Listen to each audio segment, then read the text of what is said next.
اور ہماری آیات 130 سے 148 ہیں. اس کا خلاصہ ہے کہ ان آیات میں ایمان والوں کو نہایت واضح انداز میں خبردار کیا گیا ہے کہ سود کا لین دین اللہ اور اس کے رسول صلی اللہ علیہ وسلم کے ساتھ اعلان جنگ ہے، لہٰذا اس سے بچنا لازمی ہے. حقیقی کامیابی صرف تقویٰ، اطاعت الہی اور اتباع رسول صلی اللہ علیہ وسلم میں ہے. احد کی جنگ میں پیش آنے والی آزمائش کا پس منظر بیان کر کے بتایا گیا کہ مومن کے لیے دنیاوی کامیابی اور ناکامی اصل معیار نہیں بلکہ اللہ کی رضا اور آخرت کا اجر سب سے بڑی کامیابی ہے. اہل ایمان کے اوصاف میں تقویٰ، صبر، انفاق، غصے پر قابو، معافی، خیر خواہی اور نیکی میں سبقت کو نمایاں کیا گیا ہے. ساتھ ہی یہ حقیقت بھی واضح کی گئی ہے کہ اللہ کی نصرت ہمیشہ ان بندوں کے ساتھ رہتی ہے جو صبر و استقامت اور خلوص و قربانی کے ساتھ جو ہے وہ جد و جہد کرتے ہیں.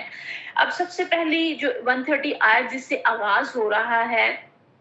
اللہ تعالیٰ یہاں بتا رہے ہیں کہ اے لوگوں جو ایمان لائے ہو، یہ بڑھتا اور چڑھتا سود کھانا چھوڑ دو اور اللہ سے ڈرو، امید ہے کہ فلاح پاؤ گے. یہ آیت نمبر 130 ہے، اس کو ہائی لائٹ کر لیجئے، اس کو نوٹ کر لیجئے اپنے پاس. اب یہاں پہ یہ دیکھیں کہ بات تو ہو رہی تھی غزوہ احد کے اوپر، تبصرہ ہو رہا تھا، اس میں کیا کیا ہوا، تو ایک دم بیچ میں یہ کیوں تذکرہ آ گیا؟ اس لیے کہ یہ احد کی جو وقتی شکست ہوئی تھی اس کا ایک بہت بڑا سبب تھا. اب یہ ہجرت کو صرف دوسرا سال ہے نا، تیسرا سال ہے، تو اب جو ہے وہ ابھی ٹریننگ کے مراحل سے افراد جو ہے وہ گزر رہے ہیں. ابھی پوری طرح جو ہے وہ دلوں کے اندر جاگزی چیزیں نہیں ہوئی ہیں، ابھی بہت ساری تربیت کی چیزیں رہتی ہیں، یہ بھی تربیت کے مراحل میں سے گزر رہے ہیں. جو مکہ سے ہجرت کر کے مہاجرین آئے تھے وہ تو 13 سال اس میں سے ایک پریکٹس میں سے گزر کے آئے تھے، اور جو لوگ ابھی نئے مسلمان ہوئے تھے ابھی ان کے لیے بہت ساری ہدایات جو ہے وہ باقی تھی، احکامات بھی سارے جو ہے وہ مدینہ کی زندگی میں آئے. تو ابھی دل کے اندر جو ہے وہ مال کا کچھ تھا کہ جس کی وجہ سے مغلوب ہوئے. پچھلی دفعہ میں نے بتایا نا کہ وہ جو درے کے اوپر پیارے نبی کریم صلی اللہ علیہ وسلم نے کچھ صحابہ کو جو ہے متعین کیا تھا، 50 صحابہ کو، حضرت جبیر رضی اللہ تعالیٰ عنہ کو ان کا کمانڈر بنایا تھا، اور کہا تھا کہ دیکھو اگر تم دیکھو کہ پرندے ہمارا گوشت نوچ رہے ہیں تو بھی اپنی جگہ نہ چھوڑنا. اتنی سخت ہدایات دی تھی. لیکن جب وقتی طور پہ فتح ہوئی اور لوگ مال غنیمت سمیٹنے لگے تو انہیں لگا کہ فتح ہو گئی ہے تو وہ بھی مال جو ہے وہ سمیٹنا شروع ہو گئے. تو یہاں پہ اللہ تعالیٰ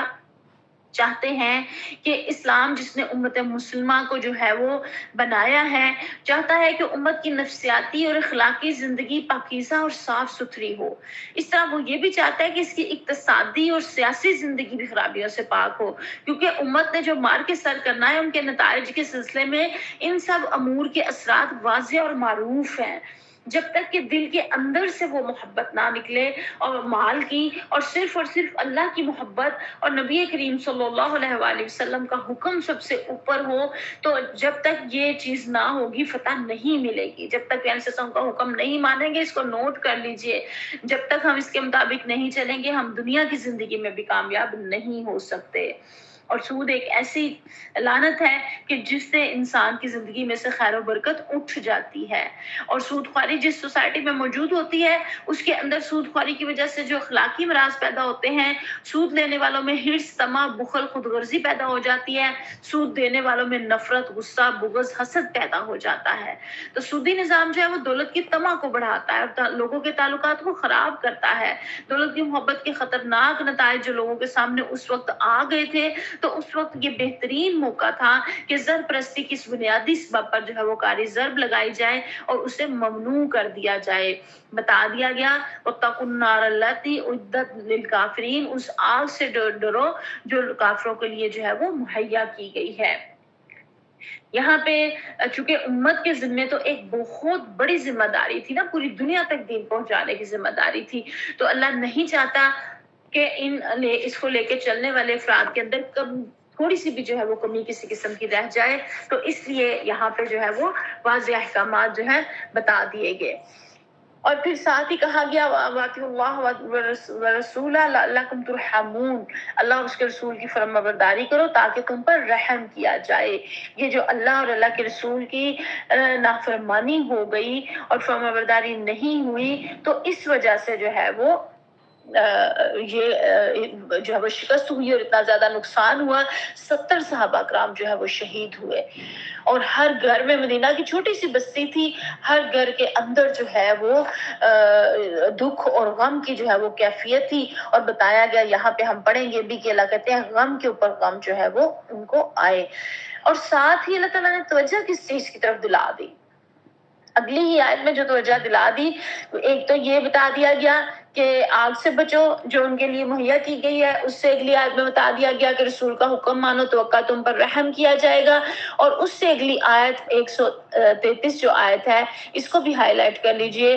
اللہ تعالیٰ نے بتا دیا اصل تمہاری منزل کیا ہونی چاہیے، نیت، ارادہ، گول کیا ہونا چاہیے، کوشش کس کے لیے کرنی چاہیے، وَسَارِعُوا إِلَىٰ مَغْفِرَةٍ مِّن رَّبِّكُمْ وَجَنَّةٍ أَرْضُهَا السَّمَاوَاتُ وَالْأَرْضُ اعدت للمتقین، دوڑ کر چلو اس راہ پر جو تمہارے رب کی بخشش اور اس جنت کی طرف جاتی ہے جس کی وسعت زمین اور آسمانوں جیسی ہے، اور وہ ان خدا ترس لوگوں کے لیے مہیا کی گئی ہے جو ہر حال میں اپنا مال خرچ کرتے ہیں۔ اسلام جو ہے جو اقتصادی نظام دیتا ہے، اس میں وہ مال کو نہ دل میں جمع کرنے دیتا ہے نہ جیب میں جمع کرنے دیتا ہے، وہ کہتا ہے اس کو خرچ کیا جائے۔ زکوٰۃ کا جو نظام ہے، اسلام کا جو اقتصادی نظام ہے، مالی نظام ہے، وہ ایسا ہے کہ دولت کو گردش دیتا ہے، ایک جگہ روک کے نہیں رکھتا۔ جہاں یہ محبت دل میں بڑھ جاتی ہے وہیں خرابیاں جو ہے وہ پیدا ہو جاتی ہیں۔ تو بتایا گیا کہ یہ چھوٹی چھوٹی چیزیں ان کے پیچھے نہ چلو، بلکہ وہ گول، وہ مقصد زندگی سامنے رکھو جس کی وسعت ہی اتنی زیادہ ہے کہ زمین و آسمانوں جیسی، اتنی زیادہ جو ہے وہ بخشش اور رحمت اور وہ جنت رب کی جس کا جو گول ہے۔ ہینڈ ریز کر کے بتائیں کس کس کا مقصد، گول جنت ہے، کون کون جنت چاہتا ہے؟ اس کے لیے کیا ہے کہ دوڑنا ہے سرعت کے ساتھ، تیزی کے ساتھ، ڈھیلے ڈالے نہیں کہ ٹائم ملا تو ٹھیک ہے پڑھ لیا قرآن کو، نہ ٹائم ملا تو نہ مل پڑا، دل کیا تو علم حاصل کر لیا، کلاس میں آ گئے، نہ کیا تو نہ آئے، اس طرح سے نہیں، ڈھیلے ڈالے نہیں۔ آپ دیکھیں جہاں پہ ہمیں زیادہ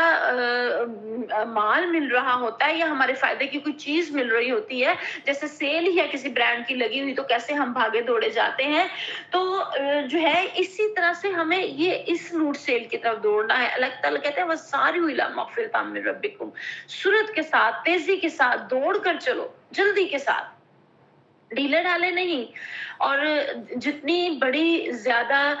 انسان کی منزل ہوتی ہے، اس کا گول ہوتا ہے، اس کا مقصد ہوتا ہے، اتنا زیادہ وہ تیزی سے اس کی طرف جو ہے وہ چلتا ہے۔ اللہ کرے میرے دل میں بھی، ہم سب کے دلوں میں بھی اتنی ہی زیادہ محبت اللہ اور اللہ کے رسول کی اور جنت کے حصول کی اللہ کے پڑ جائے، آ جائے، کہ ہم جو ہے وہ اس کی طرف تیزی سے لپکنے والے بن جائیں، تیزی سے چلنے والے۔ اور پھر تیزی کے ساتھ چلنا ہے تو کرنا کیا ہے؟ ہر حال میں مال خرچ کرنے کا کہا گیا، صرف تنگی میں یا سہولت میں یا کسی آسانی کے موقع کے اوپر نہیں کہا گیا، بلکہ ہر حال کے اندر۔ آپ کے پاس مال زیادہ ہو، اس میں سے مال دینا بڑا آسان ہوتا ہے، لیکن اگر آپ کے پاس ہو ہی تھوڑا اور آپ کو بھی ضرورت ہو، اس ضرورت میں سے نکال کے دینا انسان کو جو ہے وہ زیادہ مشکل لگتا ہے۔ پچھلی دفعہ بھی اس کے اوپر بات ہوئی تھی کہ اللہ کی راہ میں دینے کے اوپر آیات وہ آئی تھی، تو وہ بات ہوئی تھی، تو ہم نے کہا تھا کہ جو ہماری محبوب اور پسندیدہ چیز ہے وہ ہم اللہ کی راہ میں دیں گے۔ طاہرہ نے کہا تھا کہ اس بات کے اوپر بھی ہم دل کے اوپر ہاتھ رکھ کے جو ہے عمل کی کوشش کر رہے ہیں، تو آپ سب نے جو ہے وہ گروپ میں اس کا رپلائی دینا ہے کہ کس کس نے جو ہے وہ پسندیدہ ترین چیز اللہ کی راہ میں دی۔ آپ نے بتانا نہیں ہے کہ آپ نے کیا کیا، کیا دیا، وہ آپ کا اور آپ کے رب کا معاملہ ہے، بس آپ نے اتنا بتانا ہے کہ ہاں ہم نے اس کے اوپر عمل کیا، کیونکہ اللہ تعالیٰ دوبارہ مجھے اور آپ کو مخاطب کر کے اور پھر یہ آیات دوبارہ جو ہے وہ دہرائی جا رہی ہیں، اور پھر ساتھ کہا گیا کہ جو غصے کو پی جاتے ہیں۔ اچھا، مال خرچ کرنا بھی بڑا آسان ہے، بندہ دے دیتا ہے، بعض دفعہ مشکل ہوتا ہے، بعض دفعہ آسان ہوتا ہے بعض لوگوں کے لیے۔ تو اب یہاں پہ ساتھ ہی کہا گیا کہ جو غصے کو پی جاتے ہیں، کیونکہ اس کے ساتھ یہ ساری مال کی محبت کے ساتھ دل کے اندر یہ خرابی بھی جو ہے وہ پیدا ہوتی ہے، تو یہاں کیا کہا گیا؟ اور دوسروں کے قصوروں کو معاف کر دیتے ہیں۔ وہ حضرت